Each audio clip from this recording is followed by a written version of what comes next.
So, kamusta po mga ka-Streetwise? Ako po si Takeru Miyamoto at welcome po sa aking munting channel. So, mga kababayan, sa kabila nga po ng pagtanggi ni Sara Duterte na sila daw po ni Ramil Madriaga ay magkakilala, bigla pong lumabas itong mga video po na to na ito daw po ay hindi totoo. So, ibig sabihin nun, meron po talagang ugnayan o magkakilala po talaga itong si Sara at saka si Ramil Madriaga. So, ang tanong ngayon natin dito, paano ngayon may tatanggi ni Sara Duterte itong mga video lumalabas na totoong magkakilala sila? So, ang lumalabas dito, sinungaling po talaga itong ating BP Sara Puday, no? So, ito panoorin natin itong video na to from isang report sa radio station. So, tingnan nyo to Wait, yan, sige. Magandang umaga, narito na ang mga balita sa inyong PRTV News Break. Matapos itanggi ni Vice President Sara Duterte na kilala niya ang self-confessed bagman na si Ramil Madriaga, isang video ang sumulpot na ipinapakita ang tila pagiging malapit ng dalawa, taliwas sa pahayag ng pangalawang Pangulo. Inilabas ang video ng kampo ni Madriaga sa pamamagitan ng kanyang abogadong si Attorney Raymond Palad, kung saan ipinakita rito na mismong ang pangalawang Pangulo ang nagbigay ng bandila kay Madriaga at tinatawag pa ito sa kanyang palayaw na RAM. Ang nasabing video ay mula sa kampanya noong 2022. Matapos mabunyag si Madriaga sa nalalaman niya sa umano'y mga pagtanggap ng pera ni Vice President Sara Duterte mula sa POGO operations at drug operations, itinanggi naman ito ni Sara na may kaugnayan siya kay Madriaga at sinasabing wala siyang personal na koneksyon kay Madriaga. Panoorin po natin ang video. So ngayon, no, mamaya babasahin ulit natin yung statement ni Sara, no? Kasi nga doon nga po sa nilabas na statement ni Sara, sinabi niya talaga doon na hindi niya kilala si Ramil Madriaga. Pero dito po sa video po na to, actually nilabas na po ni Pebbles po ito Pero dito po kasi may audio. Oo. So dito po sa video po na to, tinawag talaga ni Sara Duterte si Ramil Madriaga sa kanyang nickname na Ram. Ram, sabi niya gano'n. So tingnan niyo to Makaisip, pinagkakaguluhan po. Mayora, ito yung Sara Duterte. Ram. O di ba? Si Sara yun Boses ni Sara yun At ito importante to Wait lang.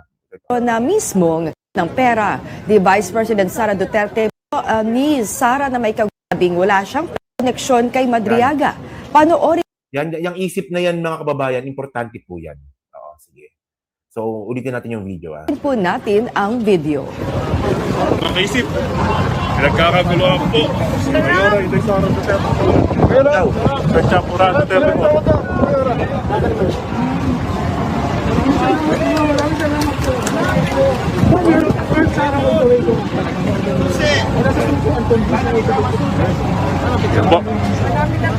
O, di ba? Tinawag niya sa pangalan niyang Ram. Tapos sinabot yung bandila. So, ayun ba hindi magkakilala? Yes, ma'am. Marami na po. Okay nga po. Babalik ko po kami sa Si Ramil Madriaga yun Yung may hawak ng bandila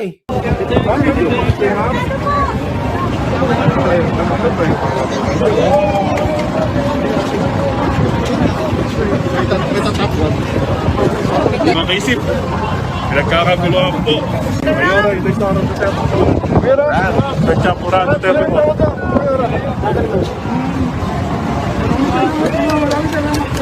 Diba? So sinungaling. Alam niyo mga streetwise, no? Dito po ako natatawa sa mga Sara Duterte Bobo supporter Ngayon, pinipilit pa rin po talaga nila na, ay, si Ram Madriaga, ano lang yan, tanim. Hindi totoo yung sinasabi ni Ram Madriaga. Sinabi na nga ni Sara, hindi sila makakilala. Pero pag dinibang sila ng ganyang klase mga video, kasi itong mga kababayan, video ito Hindi pwedeng sabing AI yan Pag pinakita mo to sa mga bobong mga dides na ebidensya na makakilala po talaga si Sara at si Ram Madriaga, wala yan, i-overlook lang nila yan. So malinaw, no, itong mga dides talaga, ayaw po nila ng katotohanan. Ano na lang simple yun So ngayon, okay, panoorin, basahin natin tong statement ni Sara.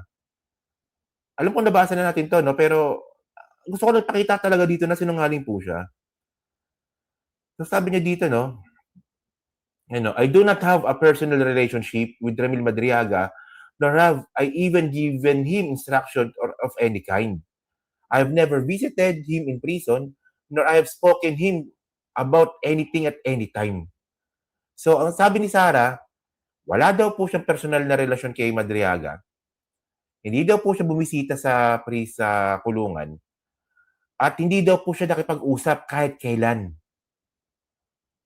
So, ano yan? Ano tawag mo dito? Di ba? And by the way, no, yung kanina nga pinakita ko ng video, di ba, merong isip. No, yung isip.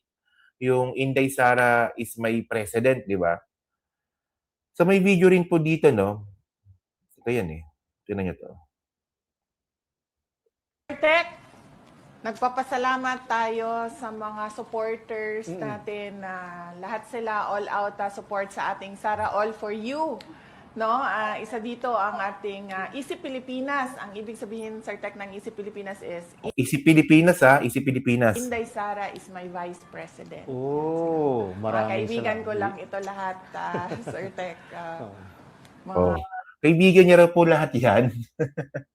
Ibig sabihin nun, recognize niya rin po yung Easy Pilipinas at kaibigan niya raw po lahat yan. So ngayon, kung babalikan po natin itong isang dokumento nga na binigay nga po ng Easy Pilipinas dun sa best friend ni Sara, tingnan niyo dito. Ito yun eh. Ito kay Reynald Monsayak pala ito. The certificate is awarded to Raymond Monsayak. So sabi ni Sara kanina dun sa isang video na binabati ko ang Easy Pilipinas kasi kaibigan ko silang lahat. Sabi niya ganyan. Ang problema ni Sara, founder pala itong si Ramil Madriaga. So malabo namang sabihin mo kaibigan mo ang Easy Pilipinas, no, na tapos yung founder hindi mo kilala. Para namang ang tanga-tanga mo naman, Sara. Hindi ko nga alam kung bakit naisip ng pangalan ng mga to no? Kasi parang walang isip si Sara eh. pero by the way, mga ka-streetwise na, ito yung gusto kong sabihin dito. Napakasinungaling po ni Sara. Ayun talaga yung pinaka core message ng video po na to. Napakasinungaling po talaga ni Sara. Nakakatakot po na maging presidente po ito. 'Di ba? Ngayon pa nga lang 'di ba? Wala na nga siyang trabaho. Hindi na nga siya member ng gabinete. 'Di ba? Kasi sinungaling na po siya. Alam mo, ayun ang problema, hindi talaga siya marunong sumagot. Tama yung sinabi nga po ni Attorney Larry doon sa kanya. Si Sara, hindi niya kayang express yung sarili niya. Hindi marunong magsalita.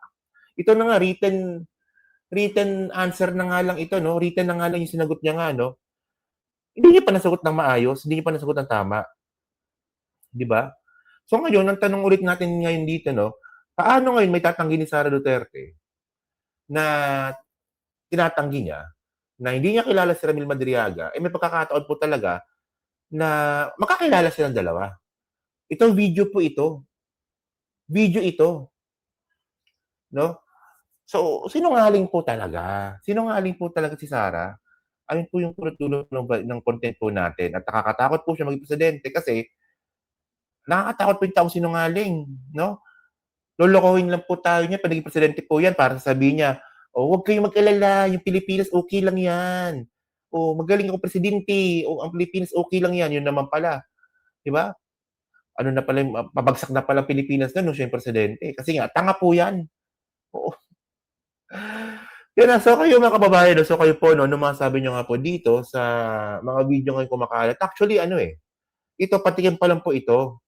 Kapag nakuha po ni Madriaga, anong abogado ni Madriaga na si Atty. Palad, yung mga cellphone no, ni Ramil Madriaga, dun nga po sa RTC, nagsasabi nga daw po na dyan talaga lalabas lahat ang ebidensya. Naku, talagang yari talaga siya dito. No, talagang, ayun po yung ebidensya po talaga na inahanap natin. Actually, itong dalawang ebidensya po na to, malaking na po to malaking sampal na po kay Sara ito So, paano pa kayo pag lumabas pa yung ibang mga documents, tsaka ibang mga video, tsaka pictures dun nga po sa cellphone ni Madriaga. So, malaking problema talaga ni Sara Duterte po ito, no? Okay. So, yun mga streetways, no? So, kayo po, no, masabi nyo nga po dito sa pagsisinungaling po ni Sara Duterte. So, kayo ba, naniniwala ba kayo na totoo itong mga sinasabi po ni Ramil Madriaga, no, na tumanggap ng pera si Sara dito po sa Pogo at saka doon nga po sa nagbabawal nga po na gamot, no? Bawal din sa YouTube sabihin yan eh, no? Tapos, ano masabi nyo nga rin po dito, no, sa pagtanggi nga po ni Sara Duterte, nakakilala niya si Madriaga, may video naman palang lumalabas ngayon na hindi totoo ito. Okay? So yun, so comment lang po sa baba at binabasa ko pong dati. At syempre, dyan po sa Team Replay. So pa-like, pa-subscribe, hindi na makalabisan, pa-share na rin po ng video po na to. So thank you mga ka-Streetwise. Kita na lang ulit tayo sa susunod na rin content. So thank you, salamat, and bye-bye.